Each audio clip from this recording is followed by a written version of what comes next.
Welcome to the Power Forward Pod, hosted by the Power Forward Group Financial Advisory Team, where we believe 2 is better than 1, dialogues are better than monologues, thoughts are meant to be challenged, sound boxes are our enemy, and change is the only constant.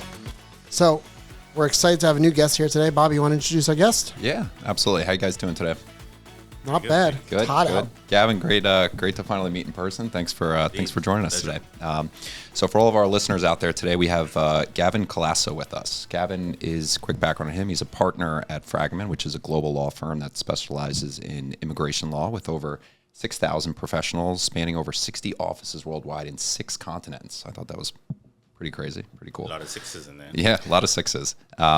Gavin's been with the firm a little over 17 years now. He's had multiple roles there, which we'll definitely dive deeper into later in the conversation. But we first wanted to start the conversation with one of your earliest roles there. One of the more notable ones, including establishing Fragomen's India inbound practice, where Gavin led the expansions of operations in under 5 years from a 4-member team to a 50-member team based out of multiple offices throughout India, which is also where you grew up. Is that correct? That's right. Yeah. Bangalore boy. Yeah, absolutely. So, Gavin, would love to start the conversation there if you don't mind. So, would love to hear a little bit more, and tell our audience a little bit about your upbringing in India, your experience, and really how that's sort of shaped you into who you are today.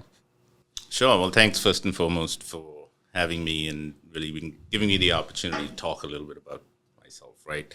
So as you rightly pointed out, so I've been born and brought up in India, and I come from a long line of teachers, 200 odd years of teaching in the family. Wow. But and my brother, my sibling, has taken after the profession.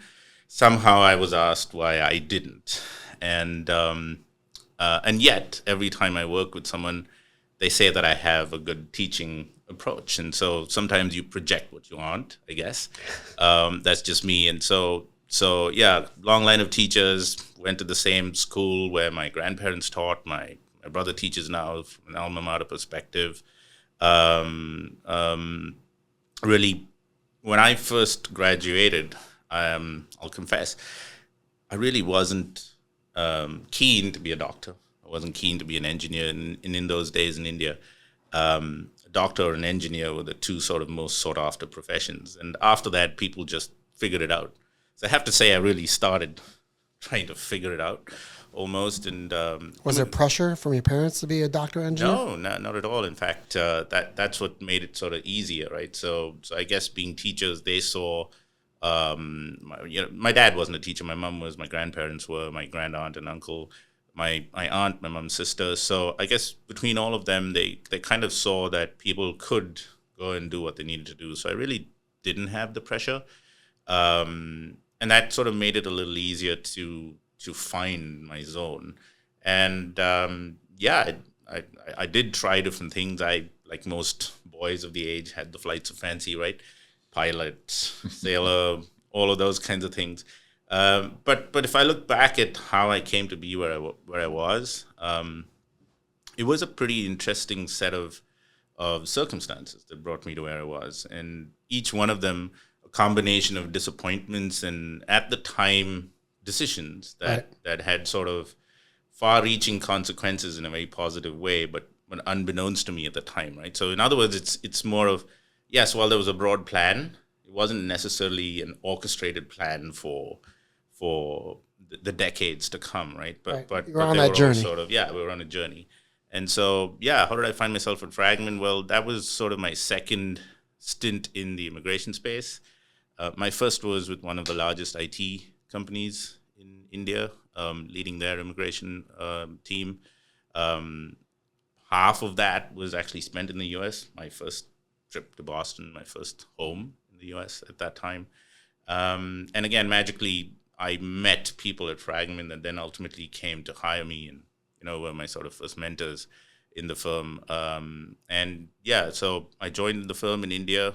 Was responsible for starting up the operations there. Wait, so let me just go back a step. So you joined the firm in India. Is the first experience you had with the firm that was in the U.S. when you trip to the U.S. and then you joined in India? No, so I actually encountered the firm while I was at the IT organization, right? And again, like I said, fate plays a hand. Yeah. And so it was quite by accident. I encountered paperwork that was delivered to us. It actually belonged to the firm, and some of our paperwork was delivered to the firm, and I got interacting with someone who then became one of the people who hired me a few months later. That's quite crazy. by accident. Yeah. So it really was. And when you look back, crazy set of incidents that kind of and conspired. how old were you at this point in your career, Gavin? Geez, now you're dating me, huh? No, we won't reveal how old we all are now. How old was I at that point? The early 30s. Early 30s. Yeah, so it was about 30 years old. Yeah, at the time. So yeah, I had my foray in immigration. Before that, I actually worked at Robert Bosch, and that was my introduction to operations, to process, to really being structured, in terms of execution, in terms of delivery. Right. Again, something that today stands me in good stead, but at the time I had no idea that the universe was somehow bringing it all together. So right? let's fast forward for a minute, and then I want to go backwards to all the stops you made. When we speak about operations at a law firm, when Bobby and I deal with our attorney clients, we think about the practice of law. We think about what they're doing every day, whether it's litigation, whether it's transactional, M&A, bankruptcy, whatever it is, they're very focused on what they're doing. Yep. I'd imagine you're seeing a little bit of a broader picture of the firm on the operations side. What does operations mean? What does that look like in a law firm perspective? Well, quite simply put, operations is what I would call the day-to-day mechanics of making things work, right? Now, layered on top of that, obviously, is the practice of law. But if the practice of law isn't supported by appropriate and meaningfully constructed, efficient, effective operations, which is a set of tasks and activities that kind of come together to support the organization, then you have chaos. Right. Right. So, in fact, one of my wife's cousins has a little thing on the board that says strategy without execution is hallucination, but execution without strategy is confusion. And so I kind of, when I layer that into anything that I talk about or think about as it relates to operations, there's a bit of both. Right. You have to have an operation strategy. You have to kind of combine that with effective execution. But at the same time, if you dive right in and you start doing stuff without a plan, you're going to end up with some confusion. More often than not, a lot of confusion. So in any firm, not necessarily a law firm by itself, right? Practice of law, granted, has its roots in the scientific application of a set of rules and regulations. But says it better than most attorneys can probably say it right there. Underpinning it is, an effective operation. It's the meaningful orchestration of a set of tasks and activities that either support, complement, supplement, or otherwise augment what the practice of law really is. Right. And you can imagine that, as we know from our attorney clients, they want to bill. They're focused on billing as many hours as they can, but putting the right location to bill, making sure they're billing the correct clients, and just making sure, I'm sure the bills get paid, but everything else is operating so they can do what they do best is where you are. And therein is your operation. If you really don't have an effective setup that allows you to do what you do in order that the firm can survive, and that is meaningfully billing, meaningfully collecting, meaningfully integrating those pieces or components of your service, because at its heart, I mean, if you end up billing the client incorrectly, or you end up overbilling, underbilling, incorrectly billing, that does still impact client satisfaction, pretty much like ineffective or inefficient advisory would. Albeit that ineffective or inefficient advisory could land the client in trouble. Right. The client also wants to know that meaningfully behind that is efficiency. Right, for sure. That allows them to do what they can do so that you help them do what they can do. Got it. So taking it back a step now, but going back to your journey through this process, right? You start off at the India location, which is where? What city? In Bangalore, yeah. So it was home. It was hometown, and the firm was setting up operations there. I was privileged again to be able to work with someone who was a competitor at one point, and then had kind of joined the firm, gone to start the India operations, and I got to walk hand in hand with him, side by side with him, really build it out, scale it across India, built a whole India inbound immigration operation. So we were lucky that at the time, India was still the focus of a large number or set of multinationals that wanted to send or were setting up their number 2 units, or their most important units outside of the US. And so you had really a lot of high profile clients coming in there that needed support, needed the kind of hand-holding and efficiencies that we could bring to the table while bringing the power of the firm, the knowledge of the firm, the experience of the firm to bear as well. So it was a perfect time. Right. As at that time, is the Indian economy growing exponentially? Because there was a massive growth period. Yeah, it was. In fact, I harken back to 2007 when I moved back. And at that point, the US dollar was 35 Indian rupees. Today it's 83. Wow. So you can just imagine how that's changed things in terms of, also India being an economic superpower. And it still is. It's growing. It's growing incredibly, leaps and bounds. And there's a wealth of opportunity there. Yeah, even now. Sure. Their stock market's doing incredible this year. Yeah, Bobby, 20%. What do you think about international holdings, Bobby? You know what? I think it's a good time to start diversifying into some international stocks. I mean, the U.S. equity markets have been vastly outperforming most international markets over the last 10 years, but I think it's starting to see a little bit shift back into the international market space. India is definitely one of the most growing economies in the world right now, and a lot of opportunities there for sure. So what happened to you in India? Did you outgrow India? Because it was growing pretty fast. Why the move? How did that work out? Well, again, I mean, I was privileged to, like I said, be hired by someone who then has mentored me since, and I still work very closely with him. He's currently one of the co-chairs of the firm. I'm privileged to work with both the co-chairs. Amazing. And with a set of really, really amazing colleagues. And, when the call came, both my colleague in India who had hired me and, my mentor and leader, both saw it fit that I should move from India to the US. And that was the start of a whole different career. And that's really when the operations kicked in at a different level, because now you went from country operation to global operation, right? And that's just a whole different scale. It's a whole different thought process. It really then tests you in terms of what you know at an operational level within a unit, and how do you apply that to what it means to be efficient worldwide, and how do you impact those processes. But at the same time, you take your knowledge of immigration, which in many jurisdictions is practice of law and in others isn't. Right. But really differentiating that is not meaningful, simply because if you layer it too much towards the practice of law, you get too tied up.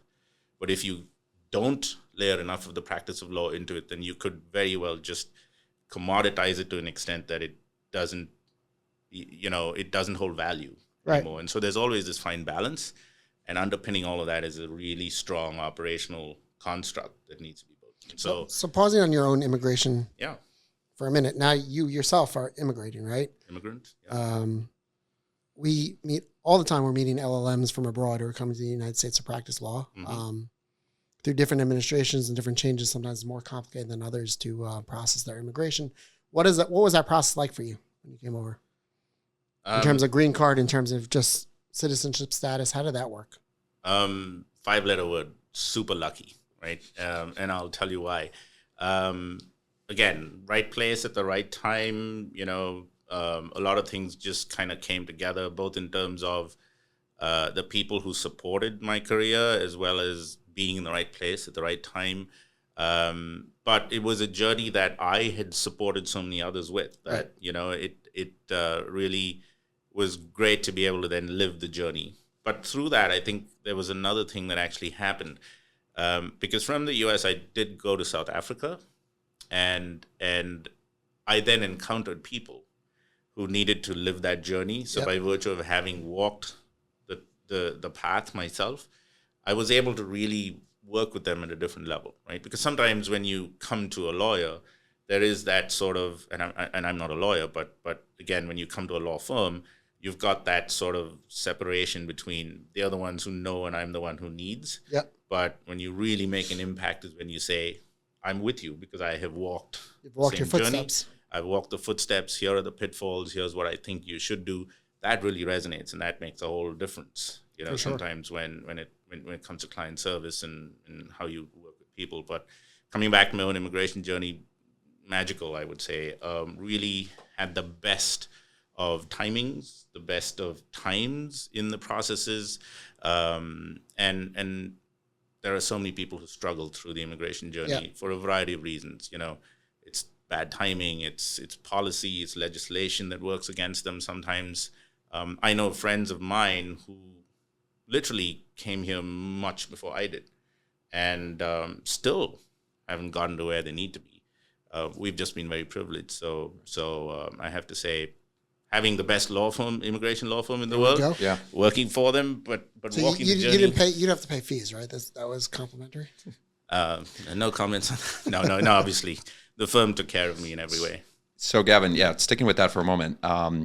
So then already adding to your very impressive career, right? They then asked you to lead a footprint, right, in the South African office. So like, how did that transpire and how did that? Oh yeah. Well, again, magical. I was asked to go by my mentor, who's also hails from there, and felt I would make an impact. I'm hoping I did. Hoping I've left a legacy. I'm very pleased to see that the 4 years that I spent there made a difference in terms of who's leading it now, someone I chose. And really the office is growing leaps and bounds. We've been able to tap into the market like we've never been able to do so before. A combination of things, just structurally how we've organized ourselves there, who we have in charge, which is all very meaningfully relevant in the context of operating in South Africa. It is a challenging environment, but at the same time, it can be quite rewarding. On the personal level as well, that is one of the most beautiful countries to ever visit, from the ocean to the mountains and everything in between. I think it has it all. Must visit place. Best cuisine: U.S., India, or South Africa? Oh, that's a tough one. Depends on the And day. best and meal. Great question. I gotta know. depends on the type of thing. There's no food like home food, Okay. right? In South Africa, the quality of stuff was just something incredible, fresh, organic. But in the U.S., you have a different array of choices. I think the U.S. spoils you that way, right? You can really get the entire spread if you want it. But within that, South Africa had the same sort of ability and offerings. But it's a combination of things. I think it's the environment, it's the factors around it that makes you enjoy stuff. South African wines among the best. Yeah, that traditional Indian meal. When you think of Indian food, home, like the food you ate at home, what is that? So a lot of it was actually influenced by my mom, who, so you've got different cuisines in India. India's a land of, hundreds of languages, hundreds of cuisines, many cultures, some bridges in culture. And I guess I grew up in a home that was a bridge of culture because my dad was Mangalorean. So he hailed from the west coast of India. My mom Anglo-Indian, so there were infusions of Western influence into the cuisine as well. We grew up with a lot of the traditional, Western influences in our cuisine, pretty much, but infusing a lot of the Indian culture in there, the spices, the combinations of different things. So shepherd's pie with curry? Well, shepherd's pie on special days, curries on Sundays and regular days. But then there would be a twist on it. The duck roast for Christmas dinner, right? Which most traditional Indian houses won't have because the cuisines are slightly different. But therein comes the blending of cultures, and now a lot of that's kind of picking up and being adopted more in India. So pretty much like because that was regular fare, gravitated more towards traditional Indian cuisine. A lot of those that had traditional Indian cuisine are now going more towards the fusion and the Western influences. You can see where my brain ends up at 6:30 on any Thursday. Right? Where are you going to dinner after this, Ruben? You going out somewhere? We're gonna get some sushi later on. There you go. But okay, so you've been through the 3 countries. You're seeing the internals of the law firms in all spaces. Would you say the firm is similar to a traditional firm? Would you say it's distinct in the way it operates? So I think, we have really differentiated ourselves. I mean, we're over 70 years now, in terms of where we started as a U.S. only immigration firm and then became more global. We've branched out. We were constantly growing, organically and inorganically, both through acquisition as well as sort of, building out what we need to internally. And our model, we've sort of differentiated ourselves in terms of being more predictable in what we offer clients, while at the same time also making sure that with that predictability, both in pricing and in service, comes an unparalleled depth and wealth of knowledge and advisory services. We're now branching out into ancillaries and adjacencies that complement and supplement what has been the traditional immigration construct for a long time. So I'm very excited about that because it's also the firm moving forward and digitally reinventing ourselves from the traditional construct of how law firm would operate. But because immigration is quite transactional, we've had to manage that construct while also ensuring that the advisory pieces and government strategies, compliance, and the ancillaries kind of layer in effectively and efficiently across a value stream. For sure. So it's not about a transaction, it's about a value stream. It's about a journey and how we impact that journey at various points. Yeah. On the organizational side, how do you see the impact of tech and now AI, where we're hearing a lot in the big law space? It's taken a lot of multiplicity of roles off the human hands and allowing for more growth. Some feel like it's a threat. Some feel like it allows for more efficiencies. Are you seeing any of that yet? Are you feeling it?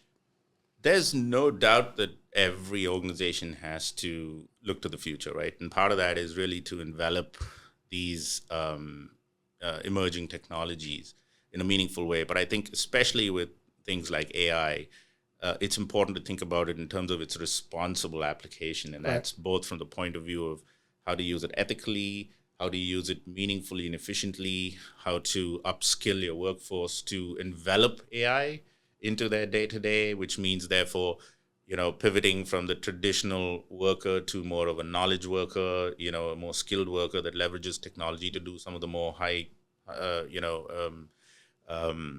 administrative, repetitive tasks in a more efficient way. There's no doubt that every firm has to envelop that, and so are we as we move forward. So it is something that I'm very privileged to be a part of and work with, and be part of the team that's looking at this. Yeah, Bob, are you using AI at all in your day to day? You know what? Not as much as you are, I think. Right? Are you using it for like some emails, maybe some of those LinkedIn posts? Bobby's got ChatGPT? some great emails. I'll throw things through ChatGPT and I'll improve them a little bit. Sometimes on the contract side, we do like legal stuff. It's amazing how much easier it is than just buying a form document. You throw it in, ChatGPT gives you something back that you can then use and change. Yeah, and that's the power of it, right? It's about making things more efficient. It's really taking the experience to the next level. A lot of it, I think, especially with AI, will impact meaningfully user experience and how users interact with your services, with your knowledge base, and really that therein there lies a plethora of opportunity. Yeah. So we'd love to turn to your money story for a minute. Sure. Something that I think we see a lot, Bobby, is that we see we spend a lot of time with our attorney clients focusing on financial education. And my subjective feeling is that we find that a lot of the American educational system is a failure from a financial education standpoint.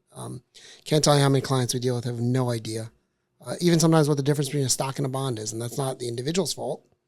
That's the society they brought in. We're speaking about some of the brightest professionals in the country, right? Mm-hmm. Right. I mean, and to add to that, it's very interesting because we find a lot of our clients that grew up overseas or internationally, their financial education system is much stronger than ours. Have you found that to be true, Gavin? Like, what was your education like, I guess, growing up? And it's a really interesting question because I'll tell you that my own financial awareness only came into being much later in my own career and working life. I will say that the only sort of initial encounter with the thought of saving came from really looking at my father. And, through his work, he would always say, just make sure you save something for the future. And then growing up, especially nowadays when I think that kids have a lot more at their disposal than we did back then, the notion about saving for the future is a slightly different construct. But back in the day, there were two things, I think, from an Indian perspective. One is India has always traditionally focused on education as being the underpinning of an individual's worth and value, right? And hence, being a doctor, being an engineer also commanded a better stature, and even in terms of marriage prospects and things like that. So there's a status dichotomy based on what you're educated to and what your job correct can be. That's sort of changed a little bit now, but it's still there for the most part. But through that education comes an awareness, right? Now, those who obviously who branched into commerce or finance were perfectly educated in that. Others who didn't and who took different routes encountered this because one of the sort of intrinsic things you grow up with in India is this notion of saving for the future. Right. And very often, you'll find that they say, and I'm trying to find the right words to say this without sounding weird, but, many people kind of live rich and die poor. Many Indians are known for living poor and die rich. And you actually see that sometimes Right. become be a really true thing, because a lot of Indians are always saving for the future, and that's saving for their kids. And so you kind of grow up in that environment where that is a way of being. Right. And so that's sort of the beginning of your education. And then you've got, exposure to the stock markets. You've got invariably someone or the other is investing either in mutual funds as a way of saving for their future, or fixed deposits or term deposits, as they call them here, or just even a savings bank account, putting away money for education, which in and of itself is a trigger to say, well, if you put it away for education, I got to put it away for something else as well. Saving for their marriages, right? So the big thing with the Indian culture is also that the parents will marry off their children. I have this image in my head now of this massive Indian wedding, because you see that a lot of them there was just a massive one in the papers recently. So through all of that comes an awareness and a driver towards saving. And then those that really take it to the next level understand the value of that. And I think I learned, as I said, through the beginning of my career, really the power of compounding. Yeah. You study simple interest in mathematics at some point in school, and it's like, you apply an interest to something and you get something. But really the true power of compounding and the magnitude of that impact becomes apparent a little later. So the sooner you start, the better for you. I think this is my point. I think we can walk out, Bobby. I think we're done. I think that's the point we see a lot, is the idea of, when we met you, you're already an unbelievable saver. That's oftentimes the hardest thing to teach people. Yep. And then you couple that with the power of compounding. It's how early you begin. Other interesting thing I think is that balance, right? Finding that balance, right? So you mentioned how important it is on the front end to save, but you also want to live life. Bobby, you shared with me, what was that book that your dad was reading that you read? Die with Zero. There we go. Tell us about Die with Zero. No, it's a tremendous book. I advise everyone listening to this to get a copy of it. The whole theme of it is, right, trying to find that balance of how much should you be spending and how much should you be saving, right? There's different points in your lives where money's going to have more of an impact for you, right? If you had $1 million at age, 35 or 40, right? It's going to do something different for you when you have it when you're 90 years old with it. So it's really just finding the right balance of, how much should you save, putting a plan in place, how much do you want to leave on to the next generation? Yeah. And then just living life to your fullest. So your dad liked that book a lot. Does that mean you're out? Cutting you out? You know what? We'll have to talk to him offline about that. But Die with Zero. I must remember that. Yeah. It's an interesting one. I think that's very relevant, and people need to learn that too. Just as much as, saving is a skill, and saving is a behavior, a cultivated behavior. Living should also be a cultivated behavior, because otherwise you just end up on one side of the spectrum, and what's the point? So now, doing well, have a great career at the firm. What's fun? What do you spend on that's fun? What do you enjoy spending money on? What do you, Rupa, enjoy? Well, a bit of travel. I wish I could do more, but I also love what I do, right? So I find myself very often gravitating to that. By virtue of what I do, I get to travel as well. I'm privileged to have many of the people, the 6,000 people in the firm, be colleagues of mine that I've worked with, hired, mentored, sometimes, grown with, but then also interact with on a regular basis. And what else do I spend my money on? Well, definitely saving. For a Oh, little he's bit of a over nest egg. saving. Well, you got the Tesla last year, right, Gavin, or 2 years ago? I became the inadvertent owner of one. Yeah. That's a great story. Yeah. Phenomenal buying experience there too. Goes back to the operations, right? So if you get your operations right and you get your user experience right, you will have customers that will appreciate that. Yeah. And that's part of your value proposition that you should always look to make sure you ensure. But so it's a fine balance of a little bit of travel, a little bit of going out and enjoy the good show in the city ever so often. Have learned to appreciate that a little bit more. I'm normally not the crowds guy. If I have to watch a cricket match, I'd rather do so at home. I've got action replays. I've got everything. I've got my beer on my side, as opposed to being in the stadium. I know you created your man cave like 2 years ago. Yeah, 60,000 other screaming fans. Not really my cup of tea, but yeah, I make the odd exception for that too. Right. So Bobby, on your front, I won't call it a guilty expense, but what's like happy expense? What do you guys, you and Hunter, have as happy expenses? I think travel. I mean, travel is, and that's part of it. It's actually interesting. The Die with Zero book, right, talks about you really can't put a price on experiences, right? You'll never get that back. And my father he's actually recently retired, and every other weekend he's looking to book a trip somewhere. So I think traveling is definitely the biggest expense for us. That.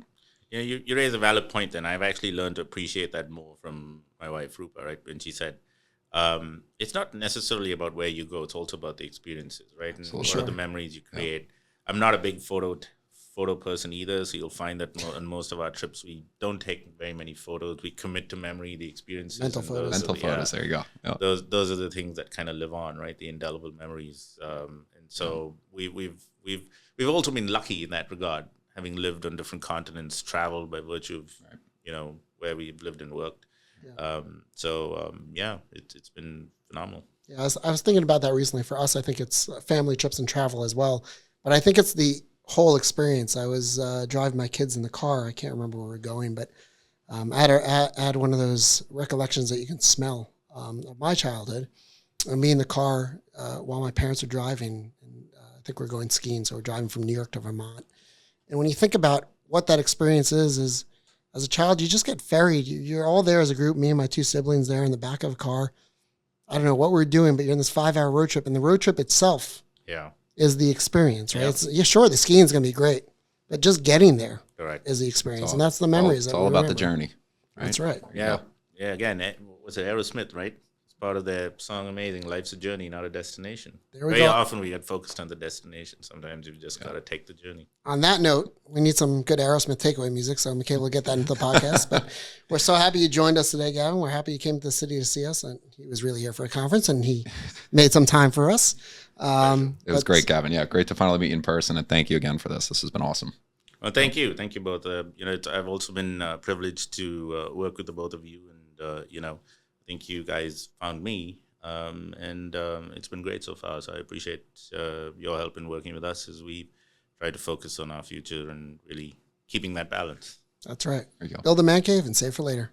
Thank you. All right. Cheers. Appreciate everybody's time. Thanks, everybody.